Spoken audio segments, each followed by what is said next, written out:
A long time ago, I was told that people have a really hard time figuring out when the best time to start playing Smite is, and that they thought it would be a good idea if I made a video if there was ever a good point in time. That was years ago actually, and I always held off it because I thought there has to be some significant change in multiple ways for me to actually recommend that. Today, that point in time is finally reached. I think if you are planning to ever get into Smite, right now is the best time to do so, and I will explain why. And first off, yes, I agree and I understand that Smite still has various issues. Don't get me wrong, I'm not saying it's the perfect game right now. I'm saying if you want to start playing Smite or come back to it, right now is the best time to do so. A big factor in that is the mid-season patch, which comes with various changes that make Conquest more interesting than it has been for a long time for pretty much any role, especially for solo and for jungle, but you have various new items for ADC. We're going to see changes to magical ADCs as well, to mid lane as well a little bit. The only ones that really don't see that much change are support, but even there you can look into certain things that can be changed up. A very important thing that comes with this patch are the avatar skins, meaning that there will be a massive number of new players compared to usual, especially in combination with people still staying at home at the moment. So there's a huge influx of new players in general, meaning you will find many matches where you play against other new players. And even if you don't play against new players, you will still end up playing against players that aren't familiar with the new item changes yet, and that'll change a lot for everyone anyways. So there's a huge relearning thing in there as well.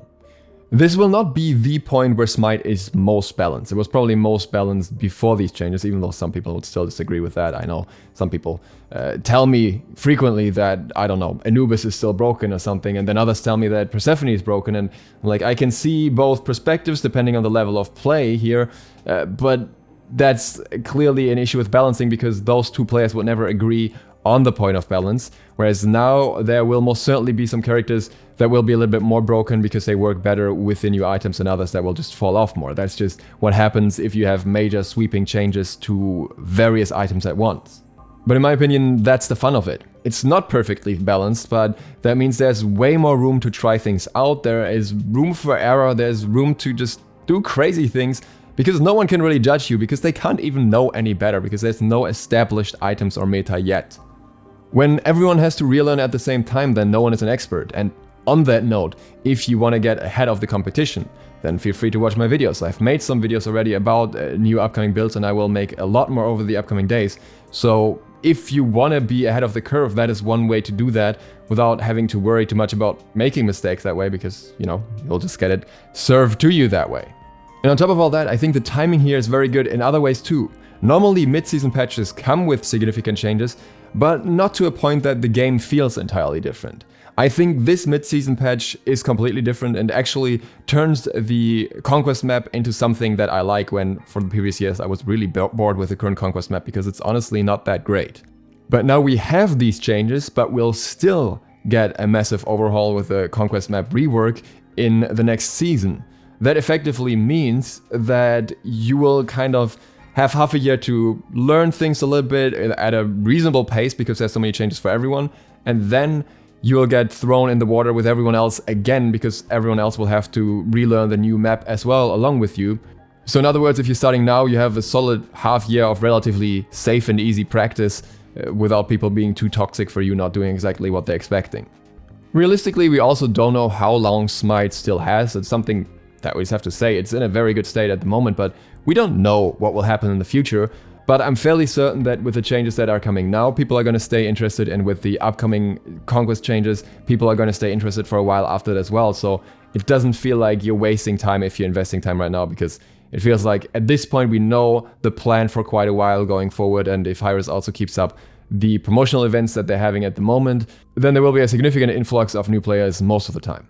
But again, as said, not everything is perfect. There are still very obvious flaws, and I want to address them as well so that no one feels like I'm just trying to oversell things here.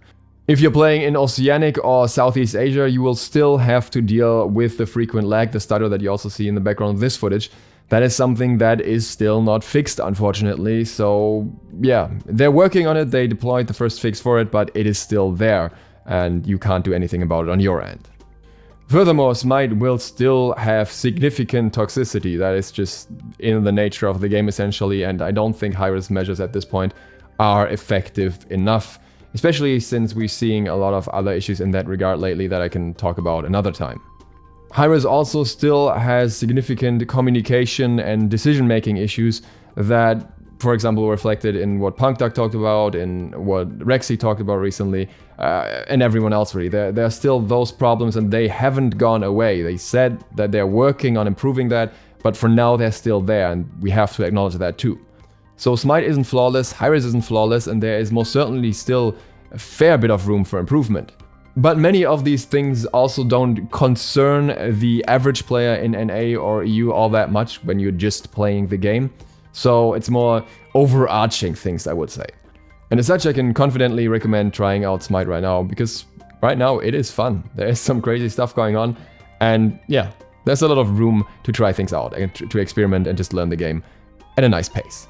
Again, I'm going to be talking about various new builds in the near future, and I'm also going to be making a new Conquest guide specifically for this mid-season, so that if you want to jump into Conquest, you have an easy way to do so. So if you want to see that, if you want to get notified of that, feel free to hit the sub button and the bell, so that you will actually stay updated. And with that, thank you very much for watching. I hope to see you for the next one soon. Duke Sloth, out.